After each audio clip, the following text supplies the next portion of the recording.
And here we are. Hello, everybody from Growing Boulder HQ. I'm Mark Middleton. This guy, of course, is Big Bad Billy Schaefer. We are excited to welcome you to the first ever meeting of the Bold Poets Society. Yeah, it's a pretty big day today. Very isn't exciting. It? Yes, it is. March 21st, for those of you keeping track on your calendars at home, which is a big day because, Mark, it is, as we know, it is World Poetry Day. And to mark the occasion, we are here to do something very, very special. We're announcing an online poetry contest that you can participate in. It's going to be very cool, and we will share details in just a few minutes. And then Bill and I are each going to read an original work, something we've been stressing about and regretting about for several days, and actually working on for at least an hour or two. An hour or two. Yeah, we got it done. Bill, we've both done a lot of things live. We've been in TV for many, many years, but this is a first, folks, live poetry. And when producer Lynn told us, and I mean told us, that we would be doing this, I didn't detect an overwhelming amount of enthusiasm on your part. Yeah, well, you're naturally an extremely creative person, and you have the gift. You are a stop that. Seriously, you're I'm not trying to set the bar high. No, he's already. I'm just talking about general. In me, poetry to me is a lot like getting a cortisone shot in my knee. Mm-hmm. You're scared to do it. You know it's going to hurt, but you know it's going to be good for you in the long run, because poetry is one of those things that exercises your mind. You don't always do it, but once you try, it feels good. And the secret is you don't have to be good to reap the benefits from it. You've been a little nervous. A little nervous. That's a good thing. And when you say that, I think back about a story I did of a 93-year-old swimmer, Tiger Holmes. Oh, my God. And I said, Tiger, are you nervous? This was before a big race. And he said, I wish I could still be nervous.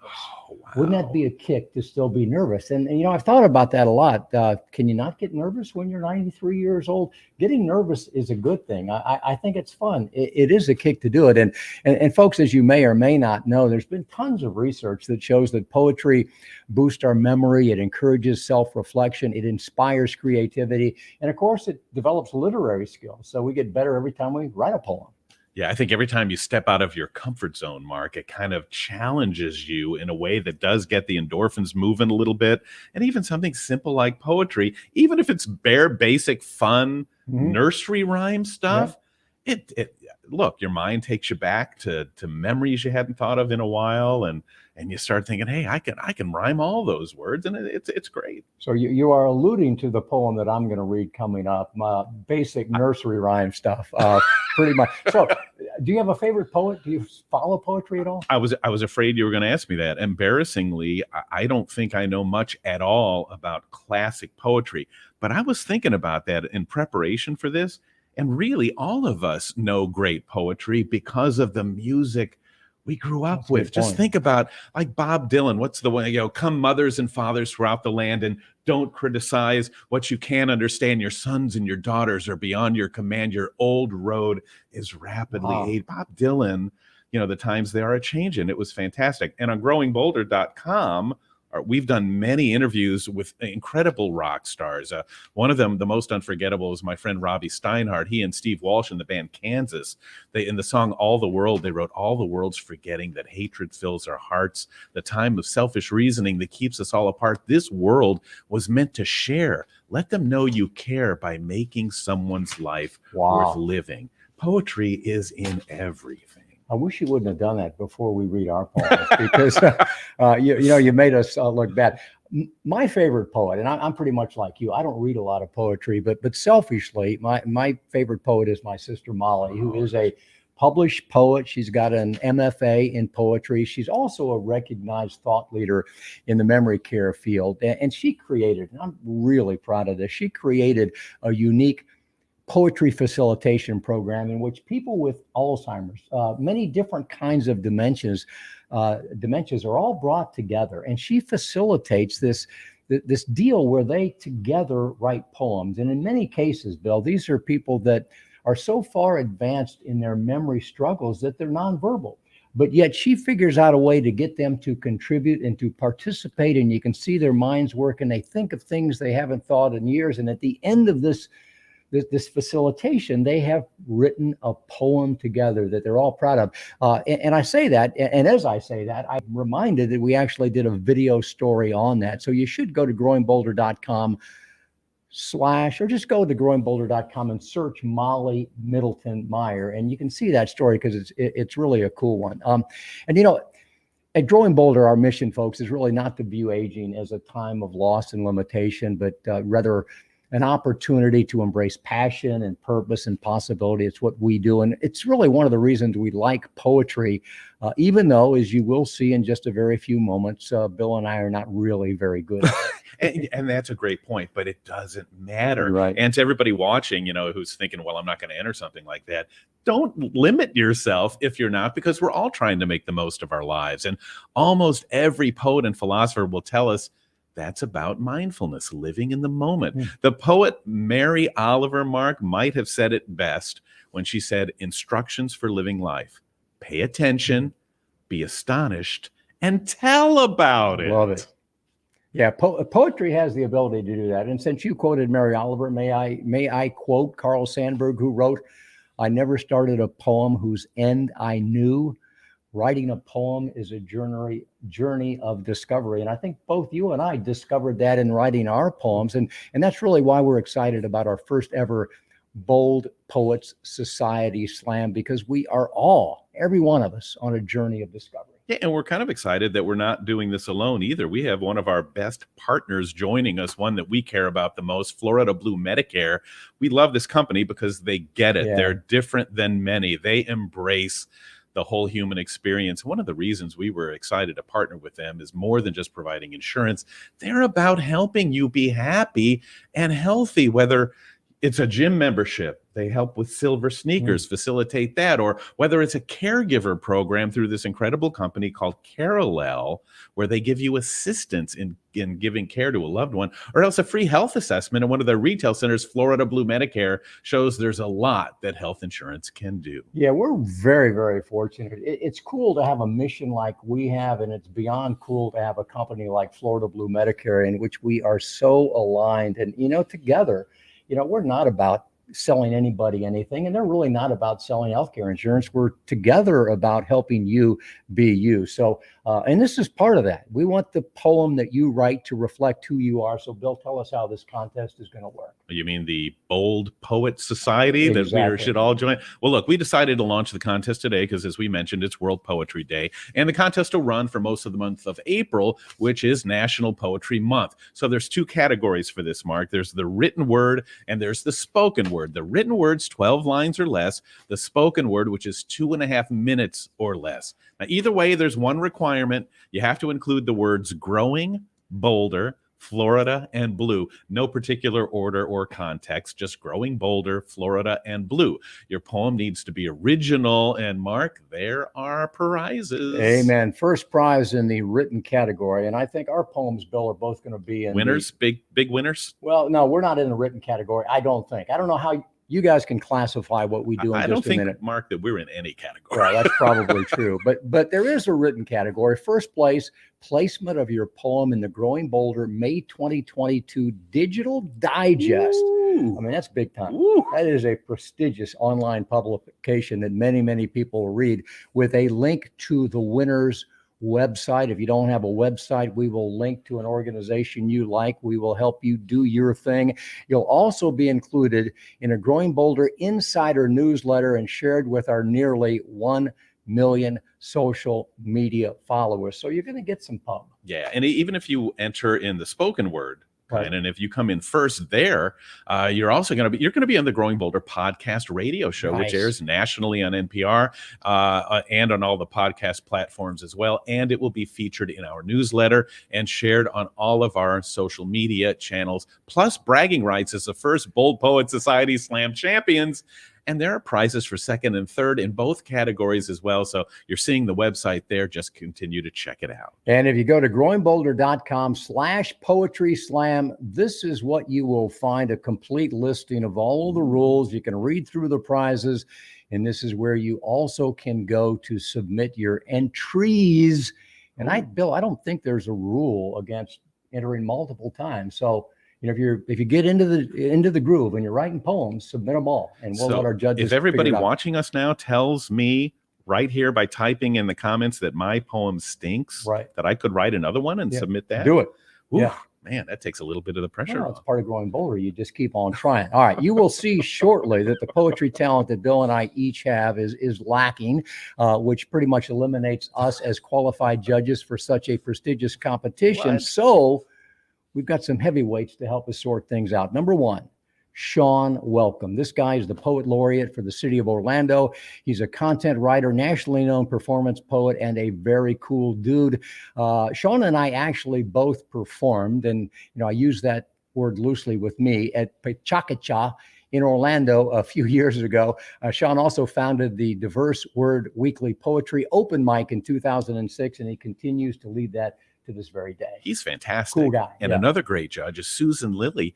She was a 2009 winner of the Rita Dove Poetry Award. She's an author, a poet, and the interim English department chair at Trinity Preparatory School in Winter Park, Florida. Incredible school. She's also taught at Rollins College, the University of Central Florida, and she has an MFA from Stone Coast at the University of Southern Maine. So mark right there, two very, very dynamic and interesting people. Big time. If you think this competition lacks credibility based on the fact that Bill and I are up here promoting it, think again, because we've got Sean and we've got Susan, and fortunately they will not be judging the works that Bill and I are prepared to share with you today.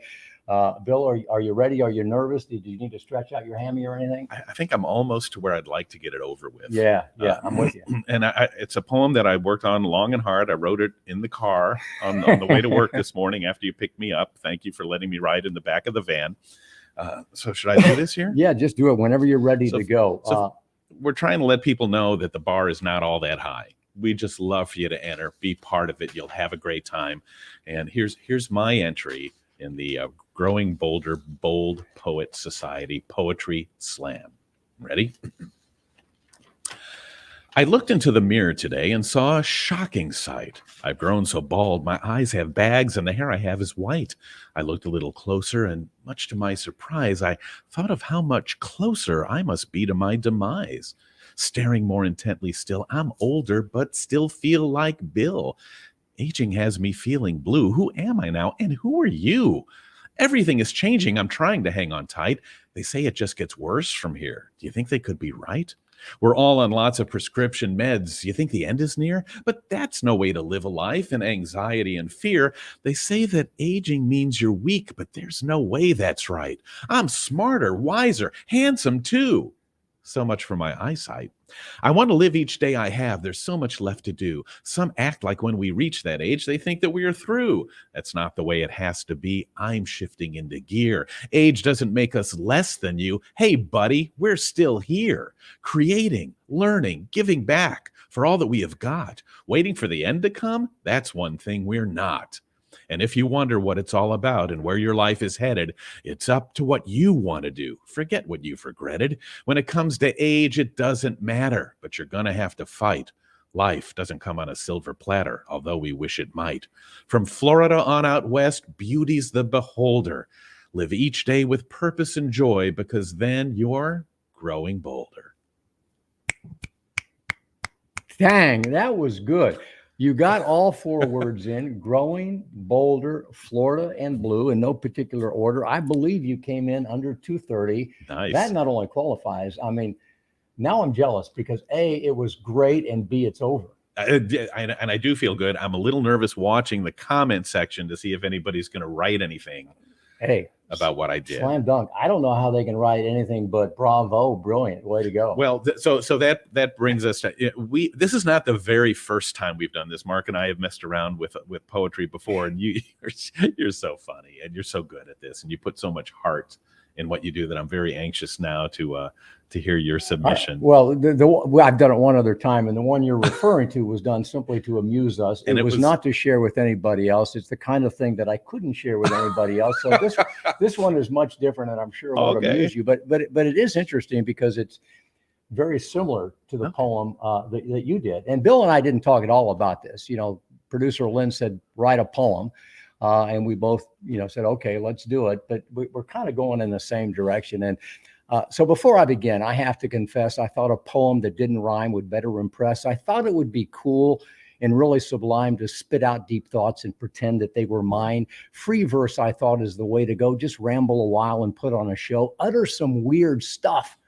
Pretend to make sense. Deliver obscure lines with a bit of pretense, and then step back and begin my defense. Wait, what? You don't have to holler. I thought you were more of a poetic scholar. Apologies if my metaphors confuse you or my anthropomorphisms fail to amuse you. And no, I wouldn't want to be a onomatopoeia. But I come from the school of Dr. Seuss, so step back, folks. I'm about to let loose. When I first realized that the worst of me is what I used to be, and what I used to be is no longer me, and what I want to be is up to me, it set me free. It's all about growing, and I have this growing desire, almost a fire, to roam. But for a home base, Florida's the place I like to call home. The sky is blue, the ocean's near. It's a great place to start or end a career. There's lots to love and little to fear, except gators and snakes, and, well, the weather's severe. There's a hurricane every now and then, and tornadoes and thunderstorms, but really, who doesn't have them? With temps in the 100s and humidity to match, it's important to remember there's no state income tax. Did I mention the beaches and the beautiful parks? That should be enough to overlook rip currents and sharks. If you find yourself confused and perplexed, Florida's a launch pad to discover what's next. Are you into things like lifelong learning? Is discovering a passion something you're yearning, or making a difference, a desire that's burning? If you're determined to never stop growing, the community we're building is kind of mind-blowing. Our tribe is diverse, and that's a good thing. We're only made stronger by the difference we bring. All generations united, working as one, growing together, having some fun. We all want the same thing, no matter our age: to be safe and secure and to have a good wage, to be happy and healthy, to take care of our own, to make a difference for others, and to not be alone. Yes, there's lots of older adults, but that's not a reason to start with insults. We know what we want. We know what we bring. Our presence here is a desirable thing. We've been there, done that. And if we didn't get caught, we did it again with just a little more thought. The result is experience. It's wisdom, hard-earned. It's getting what we want without getting burned. It's knowing the rules and which ones can be bent. It's realizing that helping others is paying our rent for our time on this planet, and the gifts we've been given for the blessings we have and the times we've forgiven. Empathy and compassion are things we admire, and the longer we live, the more we acquire. We're done chasing things. We value family and friends. We take time to reflect and to make amends. Yes, we're prone to complain about the struggle and pain, but we've learned to be grateful for all that we've gained. We know how to adapt. We don't resist change. We go with the flow, and we stay in the game. We know it's not easy making ends meet, but we never give up. There can be no retreat. We know that failure is the path to success. We like to take risks. It's what we do best. But when it comes to challenges, there's little we fear. We see resilience when we look in the mirror. In the end, as you now see, I chose to rhyme because it's more me, and that's the moral of this growing bolder story. It's time to be you in all of your glory. Just keep moving forward is the lesson to learn. Lean into life and feel the burn. Step up to the plate. Take your swing. Shoot your shot. Do your thing. That's it. Oh my gosh, that was fantastic. Oh my goodness. It was too long. I will tell you that. The limit, folks, is 2.5 minutes. So I've officially been disqualified. But see, look how cool there. You don't know where to start, right? Neither one of us knew where to start. So you take what you're passionate about and you start with that. Good point. And you kind of pick a couple of themes that you know are really important to you. And man, you think of what you could submit. You guys could write about pretty much anything that's important to you in your life and kind of do what Bill did to an extent, but what Mark did even better, and tell us about you, what you feel, what you think, where you've been, what you've done. That was really fun to listen to. It's a great point. And again, Bill and I went in the same direction because, this is the pool that we swim in. We spend all day being inspired by people that are doing cool things and living life to the fullest. But, what's your life about? What are you interested in? What are the things that, get you up in the morning? Because, that's really what poetry is all about, is just trying to express yourself in a way that reflects who you are. So when was the last time you had a homework assignment? That was pretty cool. The producer coming and telling us you've got to write a poem and it's due Monday. So I'm going to tell that to you. When's the last time you had a homework assignment? I want you to write this down in your school book. You've got to write a poem for us and you've got to submit it here. The contest is open right now. And this is a reminder, the deadline is April 16th. Forget about your taxes. This is a much more important deadline. April 16th. All you have to do is go to growingbolder.com/poetry slam, write a poem, and enter it, and you will love it. You'll have a chance at those prizes. Yeah, and we'll be posting a whole lot more about this on all of our social media sites. So if you're not already a member of the GB Tribe, you can follow us on Facebook. You can follow us on Instagram. Check out our content at Twitter, YouTube, and of course, growingbolder.com. We got so many stories of ordinary people that are living extraordinary lives, people like you, and I think they will inspire you to do more of what you're doing right now. So thanks for joining us today. Bill, we got a lot of poets out there. This is going to be pretty exciting. This was pretty cool. So I think I'm going to start work on version 2 right now. Let's do it. You guys have a great day, and we'll look for your submission online.